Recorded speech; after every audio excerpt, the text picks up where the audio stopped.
Seja muito bem-vindo ao Cantinho Teológico. Meu nome é Gustavo Luiz. Provavelmente, em algum momento, você já escutou um pregador dizer que você é a igreja. E ele continuou: Eu sou a igreja. Essa afirmação merece uma análise cuidadosa. A questão não está a dizer que nós somos a igreja, isto é, nós juntos formamos a igreja, mas transformar em você, como indivíduo, a igreja. A diferença parece pequena, porém, teologicamente e biblicamente é significativa. Por exemplo, no Novo Testamento, a igreja nunca é apresentada como um indivíduo isolado. A palavra grega eclesia significa assembleia, ajuntamento, congregação. Estou projetando 1 Coríntios capítulo 12, do versículo 12 até o 27. Se você fizer a leitura, vai observar que o corpo é composto por muitos membros. Um dedo não é um corpo. Da mesma maneira, um membro não é a igreja. E é uma distinção muito interessante que a gente precisa fazer. O cristão é membro da igreja. Os cristãos reunidos constituem a igreja local. O conjunto de todos os salvos forma a igreja universal. Em um momento em um Novo Testamento, nós vamos ver que a pessoa é a igreja. Não tem um texto bíblico sequer. Para se ter uma ideia, a gente precisa fazer algumas perguntas. Por que esse erro está se tornando comum? Frequentemente temos escutado aqui e acolá pessoas afirmando erroneamente: você é a igreja, eu sou a igreja. Provavelmente, uma das razões para que este erro se torne comum é justamente a influência do individualismo moderno. Adentra de uma forma sorrateira, sutil, mas nós vivemos uma época e numa cultura extremamente individualista. Sem perceber, muitos pregadores acabam lendo a Bíblia através dessa lente. Enquanto o Novo Testamento enfatiza o povo de Deus, a comunidade e o corpo, a cultura atual vai enfatizar o indivíduo. Assim, nós somos a igreja, acaba sendo reduzido a eu sou a igreja. Uma outra razão é a pregação de efeito. Observe que nas redes sociais, o que mais as pessoas querem é lacrar. Da mesma maneira, a pregação de efeito, ela quer causar um impacto. Você é a igreja. Parece muito forte. Parece até mesmo libertador. Esta é a grande verdade. E não dá aquela impressão de que parece algo profundo? Parece, mas não é. Porque nem toda frase de efeito é uma frase bíblica, pautada na palavra de Deus. Mas hoje, infelizmente, existe uma valorização muito grande das frases de impacto em detrimento da precisão teológica. Uma terceira razão é o pouco estudo da eclesiologia, a doutrina da igreja. Muitos conhecem pouco a doutrina da igreja, conhecem, às vezes, sobre a chamada soteriologia, que é a doutrina da salvação, conhecem alguns pormenores da doutrina da escatologia, os acontecimentos finais, conhecem a batalha espiritual, mas nunca estudaram profundamente a estrutura e até mesmo a natureza da igreja cristã. Consequentemente, vai confundir conceitos que podem parecer em alguns momentos relacionados, mas não são idênticos.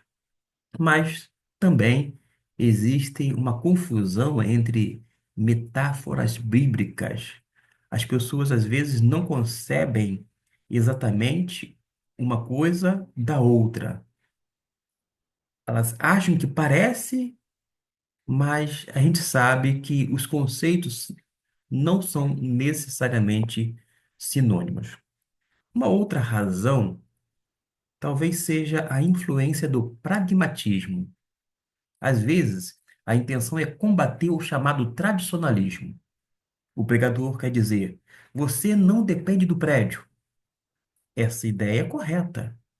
A grande questão é substituir a igreja não é o prédio por você é a igreja.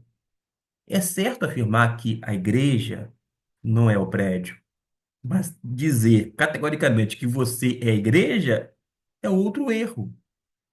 Uma coisa não implica a outra. Agora eu quero falar quais são os prejuízos. Por quê?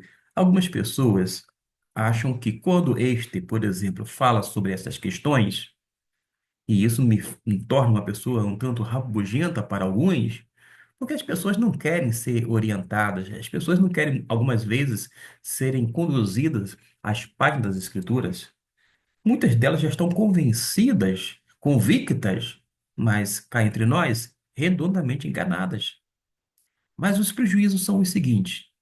Primeiro, que enfraquece a membresia. Se eu sou a igreja sozinho, há um enfraquecimento da membresia, do todo. Por que me congregar? Por que prestar contas se eu sou igreja? Se eu sou igreja, por que disciplina eclesiástica? Por que liderança?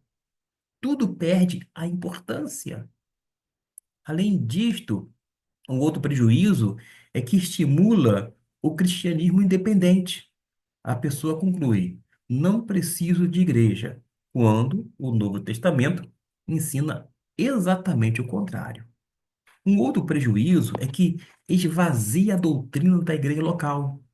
A igreja deixa de ser uma comunidade organizada e passa a ser apenas indivíduos espalhados. Isso, sem dúvida alguma, não corresponde ao modelo apostólico. Um outro prejuízo: diminui a importância das ordenanças. Batismo, ceia, disciplina, recepção de membros, tudo isso pertence à igreja reunida, não ao indivíduo. Mais um prejuízo: fortalece o subjetivismo, ou seja, cada pessoa define as coisas sozinhas. O que é a igreja? Como cultuar? Como interpretar? Como viver?